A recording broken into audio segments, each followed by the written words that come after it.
विद्यार्थी मित्रो, मागील तासाला आपण राष्ट्रीय उत्पन्न मापनातील तात्विक अडचणी किंवा संकल्पनात्मक अडचणी यांचा अभ्यास केलेला आहे.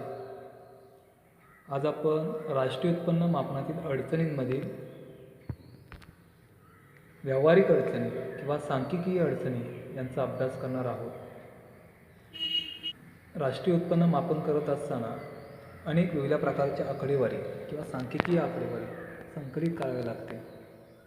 परंतु ही आकडेवारी मिळवत असताना अनेक अडचणींना तोंड द्यावे लागते.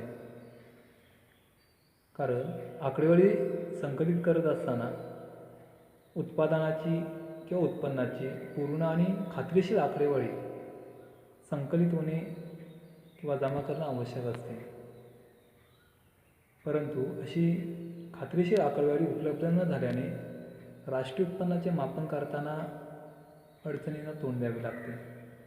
त्यांनाच आपण संख्यात्मक अडचणी किंवा व्यावहारिक अडचणी या ठिकाणी म्हणतो. तर या व्यावहारिक अडचणींचा अभ्यास आता आपण करणार आहोत. त्यामध्ये पहिली अडचण आहे दुहेरी गणनेची समस्या. राष्ट्रीय उत्पन्न मोजताना येणारी सर्वात मोठी अडचण म्हणजे दुहेरी गणनेची समस्या. एखादी वस्तू मध्यम वस्तू आहे की अंतिम वस्तू आहे हे ठरवणं खूप अवघड काम असते. कारण यातील सीमारेषा अत्यंत धूसर असते.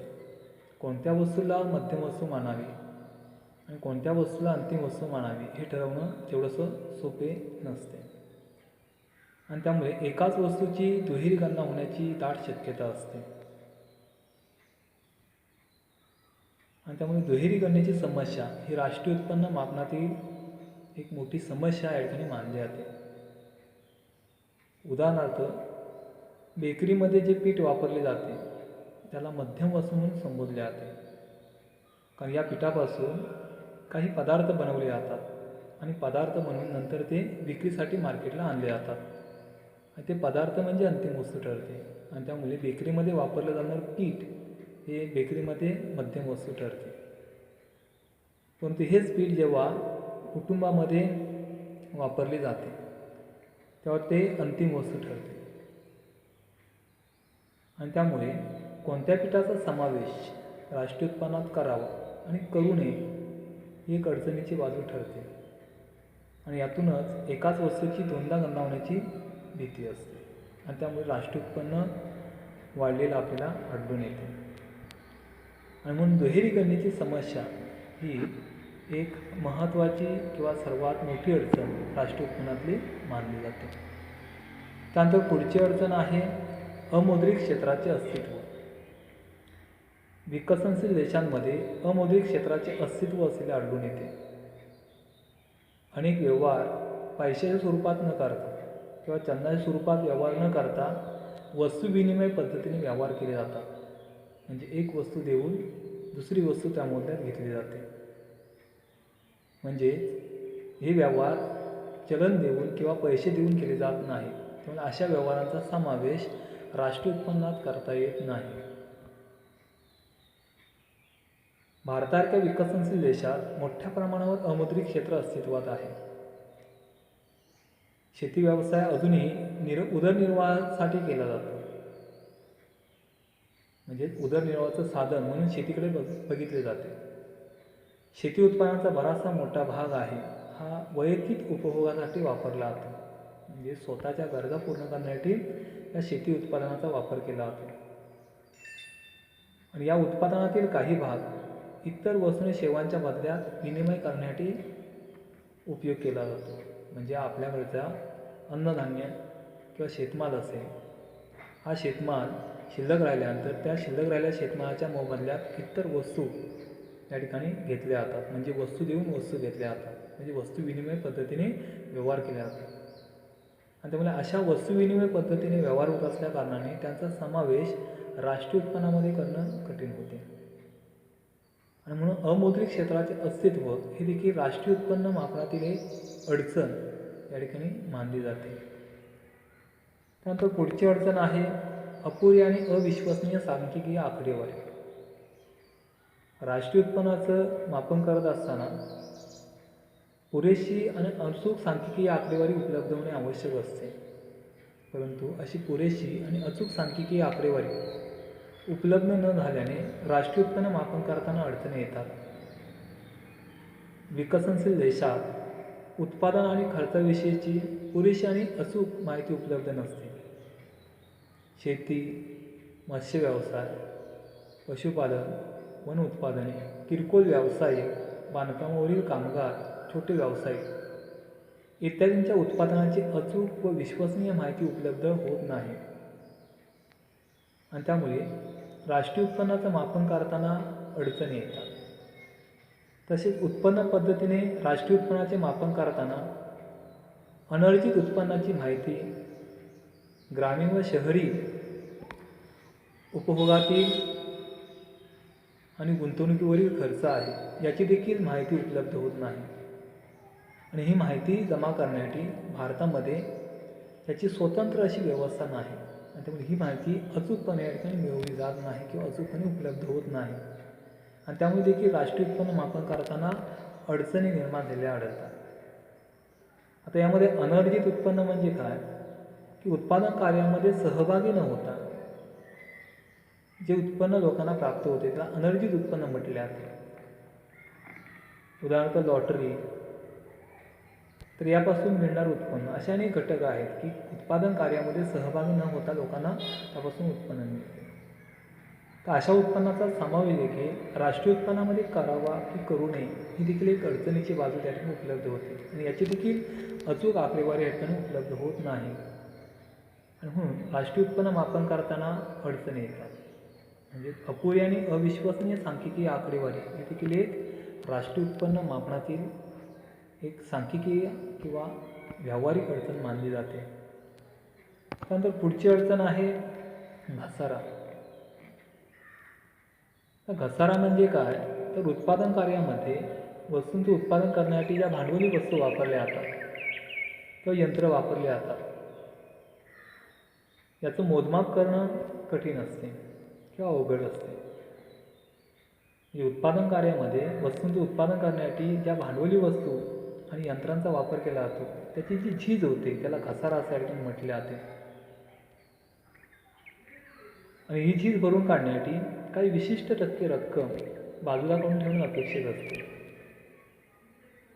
मात्र भारतातील अनेक उत्पादक आहेत किंवा छोटे उत्पादक आहेत, हे उत्पादक घसाऱ्याची रक्कम बाजूला काढून ठेवत नाहीत आणि किती प्रमाणात काढायचे ठरवले नसल्याकारणाने कमी अधिक प्रमाणात ती बाजूला काढून ठेवली जाते.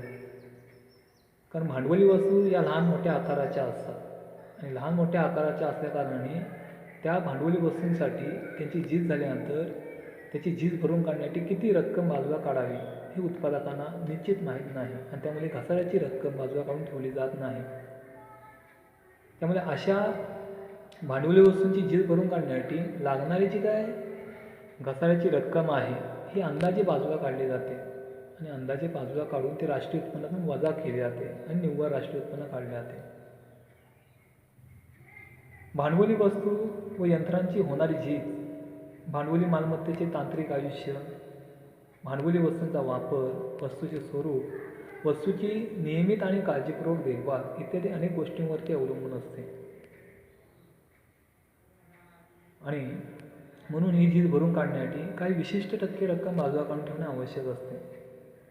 परंतु ही रक्कम किती बाजूला काढून ठेवावी याचा दर, त्याचं प्रमाण या ठिकाणी निश्चित केलेलं नाही आणि त्यामुळे बरेच उत्पादक आहेत की ते घसाऱ्याची तरतूद म्हणून काही रक्कम बाजूला काढून ठेवत नाही. साहजिकच ती रक्कम अंदाजे विचारात घेतली जाते आणि राष्ट्रीय उत्पन्नातून वजा केली जाते. त्यामुळे घसारा ही देखील राष्ट्रीय उत्पन्न मापनातील एक मोठी अडचण ठरते. त्यानंतर पुढची अडचण आहे भांडवली लाभ किंवा भांडवली तोटा. तर यामध्ये राष्ट्रीय उत्पन्न मापन करत असताना भांडवली लाभ किंवा भांडवली तोटा हा घटक देखील राष्ट्रीय उत्पन्न मापनातील एक अडचण ठरते. मालमत्ताधारकांना मागणीतील बदलामुळे किंवा बाजारभावात वाढ झाल्यामुळे जो भांडवली लाभ होतो किंवा बाजारभावात घट झाल्यामुळे जो भांडवली तोटा होतो त्याचा समावेश राष्ट्रीय उत्पन्नामध्ये केला जात नाही. कारण चालू आर्थिक व्यवहारामुळे हे बदल घडून येत नाहीत. तर काही भांडवलदार वर्ग आहे. हा भांडवलदार वर्ग भाग, रोखे, कर्ज रोखे यासारखी भांडवली मालमत्ता खरेदी करत असतात. कदाचित भाग, रोखे, कर्ज रोखे यांच्या जर किमतींमध्ये घसरण झाली तर यातून मालमत्ता धारकांना नुकसान होतं, तोटा होतो. परंतु हे भाग, रोखे, कर्ज रोखे हे चालू आर्थिक वर्षामध्ये खरेदी केलेले नसतात. हे रोखे किंवा ही मालमत्ता त्यांनी मागील काही वर्षामध्ये खरेदी केलेली असते साहजिकच. त्यामुळे अशी भांडवली लाभ आणि भांडवली तोटा झाला तरी त्याचा समावेश आहे तो आपल्या राष्ट्रीय उत्पन्नात करता येत नाही. भाग, रोखे, कर्ज रोखे यांच्या किमतींमध्ये वाढ झाली तर मालमत्ता धारकांना या ठिकाणी भांडवली लाभ होतो. लाभ झाला तरी त्याचा समावेश राष्ट्रीय उत्पन्नात करता येत नाही. आणि जर भाग, रोखे, कर्ज रोखे यासारख्या घटकांमध्ये किंवा यांच्या किमतींमध्ये घसरण झाली तर मालमत्ता धारकांना त्याचा तोटा होतो. आणि तोटा झाला तरी तो राष्ट्रीय उत्पन्नातून वजा केला जातो. थोडक्यात काय तर हे व्यवहार हे मागील काही आर्थिक वर्षांमध्ये झालेले असतात. साहजिकच त्यामुळे अशा व्यवहारांपासून जरी चालू आर्थिक वर्षामध्ये लाभ झाला, तोटा झाला तरी त्याचा विचार राष्ट्रीय उत्पन्न मोजताना केला जात नाही. म्हणजे भांडवली लाभ किंवा भांडवली तोटा ही देखील एक व्यावहारिक किंवा सांख्यिकी अडचण या ठिकाणी मानली जाते. त्यानंतर पुढची अडचण आहे निरक्षरता आणि अज्ञान. विकसनशील देशात बहुतेक छोटे उत्पादक आहेत हे उत्पादक निरक्षर आणि अज्ञानी असलेले आढळून येतात. त्यामुळे ते आपल्या उत्पादनासंबंधीच्या नोंदी ठेवू शकत नाही. आणि उत्पादनासंबंधीच्या नोंदी ठेवू शकत नसल्याकारणाने त्यांनी किती मूल्याचं उत्पादन केलेलं आहे किंवा किती उत्पादन झालेलं आहे हे ते निश्चितपणे सांगू शकत नाहीत. आणि त्यामुळे या उत्पादनाची किंवा उत्पादनाच्या किमतीची मूल्य आहे हे अंदाजे विचारात घेतले जाते. आणि अंदाजे विचारातून देशाचं राष्ट्रीय उत्पन्न मोजले जाते. आणि त्यामुळे राष्ट्रीय उत्पन्नाची या ठिकाणी अचूकपणे मोजमाप करणं शक्य होत नाही. थोडक्यात निरक्षरता आणि अज्ञान, उत्पादक वर्गामध्ये असणारी निरक्षरता आणि अज्ञान हे देखील राष्ट्रीय उत्पन्न मापनातील एक मोठी अडचण असलेली आढळून येते. त्यानंतर पुढची अडचण आहे व्यावसायिक विशेषीकरणाचा अभाव. विकसनशील देशांमध्ये व्यावसायिक विशेषीकरणाचा अभाव असलेला आढळून येतो. म्हणजेच व्यवसायांचं वर्गीकरण केलेले दिसून येत नाही. एकच व्यक्ती एकाच वेळी अनेक व्यवसाय करत असते आणि या व्यवसायांपासून उत्पन्न मिळवत असते. मात्र व्यवसायांचं विशेषीकरण न झाल्या कारणाने व्यक्ती जेव्हा आपलं उत्पन्न दाखवते तेव्हा एखाद्या विशिष्ट व्यवसायापासून मिळणारं उत्पन्न दाखवलं जातं. सर्व व्यवसायातून मिळणारं उत्पन्न दाखवलं जात नाही आणि त्याचा परिणाम म्हणून देशाचं राष्ट्रीय उत्पन्न मोजताना अडचणी निर्माण होतात. उदाहरणार्थ सांगायचं झालं तर विकसनशील देशात शेतकरी शेती या प्रमुख व्यवसायाबरोबरच दुग्ध व्यवसाय, पशुपालन, कुक्कुटपालन याचबरोबर या ठिकाणी कपडे शिवणे इत्यादीसारखे अनेक व्यवसाय करत असतात. मात्र जेव्हा राष्ट्रीय उत्पन्नाची गणना केली जाते आणि ही गणना करत असताना आपल्या उत्पन्नाची आकडेवारी द्यावयाची असते, अशा वेळेला हा शेतकरी वर्ग फक्त शेतीतून मिळणाऱ्या उत्पन्नाची आकडेवारी देतो. आणि त्यामुळे राष्ट्रीय उत्पन्न मापताना अडचण येते किंवा देशाचं राष्ट्रीय उत्पन्न आहे कमी असलेलं आपल्याला आढळून येते. कारण इतर मार्गाने मिळणारं उत्पन्न त्या ठिकाणी दाखवलं जात नाही. साहजिकच त्यामुळे देशाच्या राष्ट्रीय उत्पन्न कमी झालेले आढळून येते.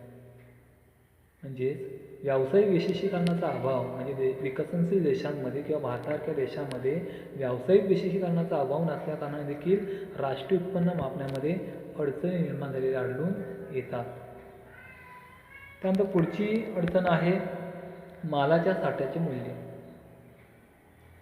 तर देशाचं राष्ट्रीय उत्पन्न मापन करत असताना मालाच्या साठ्याचे मूल्य विचारात घेणे आवश्यक असते आणि देशाचं राष्ट्रीय उत्पन्न त्यावरून मोजावे लागते.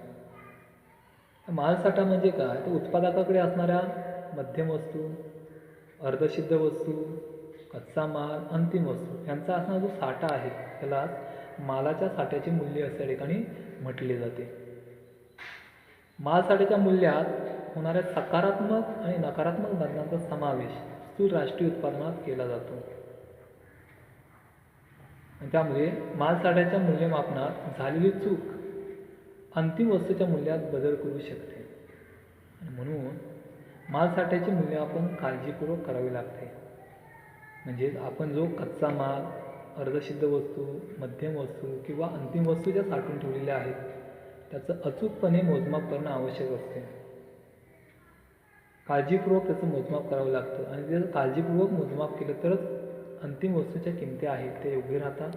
साहजिकच देशाचं राष्ट्रीय उत्पन्न मापण्यात मग अडचण येत नाही. परंतु जर मालसाठ्याचे मूल्यच मोजताना चुका झाल्या किंवा त्या योग्य पद्धतीने मोजल्या गेल्या नाहीत तर त्यातून अंतिम वस्तूच्या मूल्यात बदल होतात. साहजिकच देशाचं राष्ट्रीय उत्पन्न मोजताना अडचणी निर्माण होतात.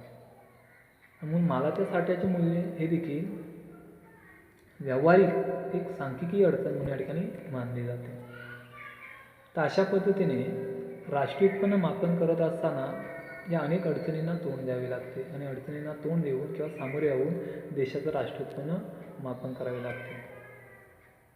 तर आज आपण राष्ट्रीय उत्पन्न मापनातील अडचणी यामध्ये व्यावहारिक किंवा सांख्यिकीय अडचणी कोणत्या आहेत यांचा अभ्यास आपण केलेला आहे.